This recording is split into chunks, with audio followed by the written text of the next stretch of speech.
بسم الله الرحمن الرحيم. اللهم صل وسلم وبارك على سيدنا محمد. تقبل الله صيامكم، تقبل الله منا ومنكم صالح الأعمال. الفيديو النهاردة بتكلم فيه عن الأرنب اللي واخد برد، الأرنب اللي بيكح، الأرنب اللي بيعطس، الأرنب اللي عنده رشح حوالين الأنف، تلاقي حوالين أنفه كده مبلول وعنده رشح. دي كلها علامات تدل على ان الارنب واخد برد. طب ازاي واخد برد واحنا في الصيف؟ طبعا احنا خلاص في ارنبه بتعطس اهي، يمكن سامعين صوتها. احنا خلاص في فصل الصيف، وبدأنا نشغل الشفاطات وخلايا التبريد.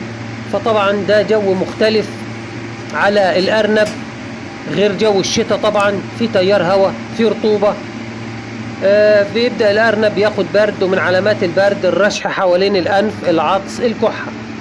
طيب في الحالة دي بنعمل إيه؟ زي ما حضراتكم شايفين في الصورة، بنجيب دواء اسمه 123 من الصيدلية البشري، 123 اللي بنديه للأطفال في حالات البرد والكحة والرشح. بجيبه أهو زي ما قدام حضراتكم في الصورة، وببدأ إني أنا أدي الأرنب بالسرنجة في الفم، في بقه 2 سنتي كل يوم لمدة 3 أيام أو 4 أيام، البرد بيروح.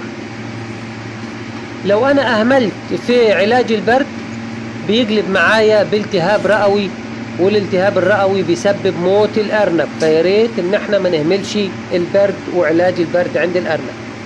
بديله 2 سنتي في الفم زي ما حضراتكم شايفين. طبعا أنا بصور بإيد، وهحاول إني أنا أديله بالإيد التانية. الدواء طعمه جميل. الأرانب اللي متعودة على شرب الأدوية اللي طعمها كويس، مجرد ما بتمدله السرنجة بيرضع السرنجة كأنه بيرضع من أمه. لكن ده علشان مش متعود فرافض طبعا زي ما حضراتكم شايفين.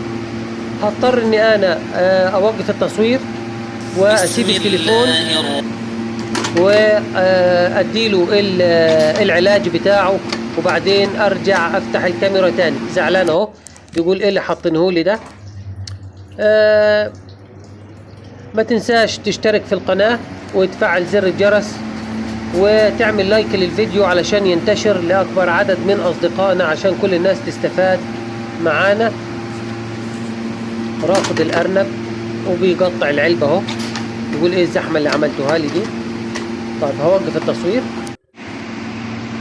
خلاص كده الأرنب أخذ العلاج بتاعه.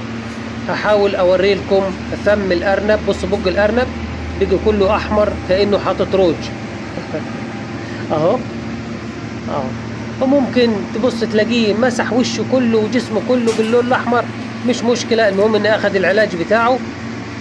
يا رب يكون الصوت واضح، لأني الشفاط شغال جنبي وأنا بصور فعامل دوشة. سامحوني على الصوت اللي مش كويس، مش واضح. بالتوفيق للجميع، والسلام عليكم ورحمة الله وبركاته.